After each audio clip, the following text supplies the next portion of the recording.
The past subjunctive in Spanish, also known as the imperfect subjunctive, speaks of multiple clause sentences that express states and conditions, considering that you need a verb coming from weird in order to activate it. In my opinion, the past subjunctive is the second hardest topic of the subjunctive, mainly because it has two conjugation patterns and a big list with exceptions that are irregular. The past subjunctive works the same way as the present subjunctive, which I explained in the previous videos, but this time it's in the past or preterite tense. In the video, I will cover every concept along with multiple phrases in the end. For regular AR verbs, you drop the ending of the verb and add the following endings: ara, aras, ara, aramos being the only conjugation with an accent, arais and aran. Let's take the verb hablar, which is a regular AR verb. How would you conjugate hablar in the past subjunctive? Yo hablara, tú hablaras, él hablara, nosotros habláramos, vosotros hablarais, and ellos hablaran. In case you need to conjugate any other regular AR verb in the past subjunctive, now you know how. Now, we have regular ER and IR verbs which follow the same conjugation pattern. You drop the ending of the verbs and put the following endings: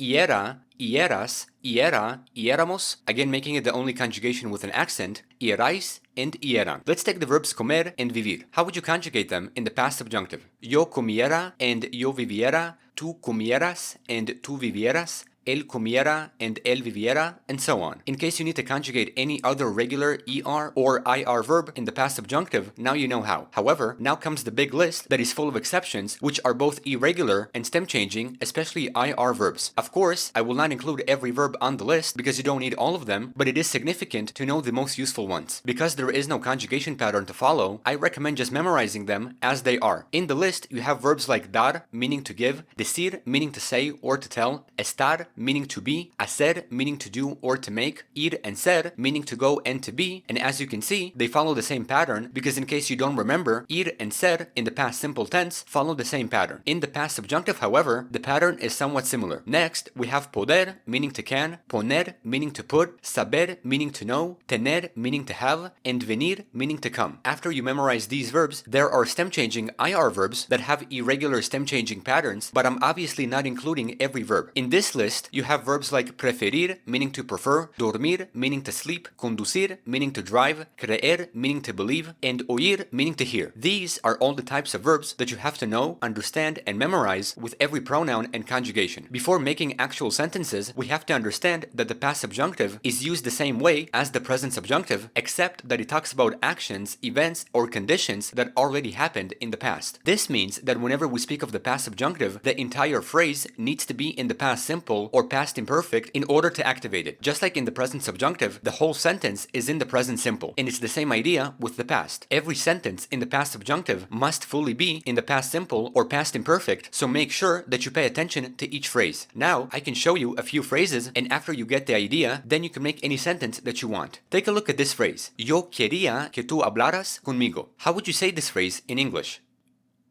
Just like in the present subjunctive, there's two options. First, you can visually translate the sentence and say, I wanted that you speak with me, but if you want to sound logical, then you can say, I wanted you to speak with me. Unlike the present subjunctive, both phrases have the same form of the verb, which is actually in the past because the two phrases begin in the past. This is why the past subjunctive is one of the hardest concepts to understand, because in Spanish, you have one form of the sentence with a very odd conjugated verb, but in English, there are multiple options. Just like in the present subjunctive, I will focus on both phrases because the two sentences can be applied similarly. How would you say this phrase? Esperábamos que él hablara en la reunión. As a reminder, because we're working in the past tense, we can have sentences that are either in the past simple or past imperfect, which is why you see the sentence starting with a verb coming from weird being in the imperfect tense. Sometimes we have the past simple and sometimes the imperfect, and it's up to you to decide which tense is correct to use. How would you say this sentence? Ella decidió que comiéramos algo. How would you say this?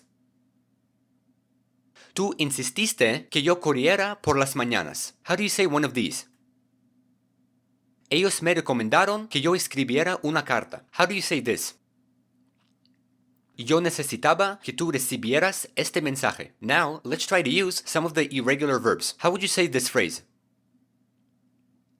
Tú tenías miedo de que él te lo diera. How would you say this? Él deseaba que dijéramos algo sobre eso. How about this one? Dudamos que tú estuvieras hablando. This sentence was a bit hard because we had the word dudamos, which means we doubt, and we doubted, and so the meaning changes in context, and also because we use the progressive tense, that is, you were speaking, which uses the verb estar in the past. How about one of these? Ellos querían que tú hicieras la cama. How about this one? Yo esperaba que tú fueras a la escuela. In this sentence, we have fueras, which comes from ser and ir, but in this case, we can tell that it's ir. Now, how about this one? Tú querías que yo fuera feliz. In this case, fuera is derived from ser because it speaks of a permanent feeling, even though the sentence in English doesn't really make sense when you visually translate it into Spanish. How about this one?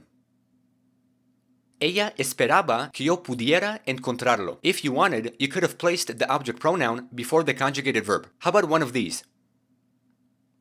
Necesitábamos que tú lo pusieras aquí. How about this one?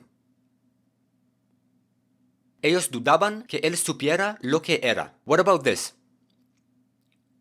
Yo esperaba que ellos tuvieran un perro. What about one of these? Tú deseabas que ellos vinieran aquí. Now, let's finish the past subjunctive with irregular stem-changing verbs along with a few general main clauses in the past. How would you say this? Él tenía miedo de que yo prefiriera este libro. This sentence doesn't really make sense to say, but I'm showing it just so you can understand irregular verbs in the past subjunctive. How do you say this? Dudamos que tú durmieras bien. How about one of these? Ellos querían que yo condujera con seguridad. How about this? Yo esperaba que tú creyeras en mí. What about this? Tú deseabas que yo te oyera. At last, let's finish with three main clauses. How do you say this? Era necesario que fuéramos a la escuela. How about this? Estuvo bien que tú hablaras alto y claro. And the last one, how would you say this?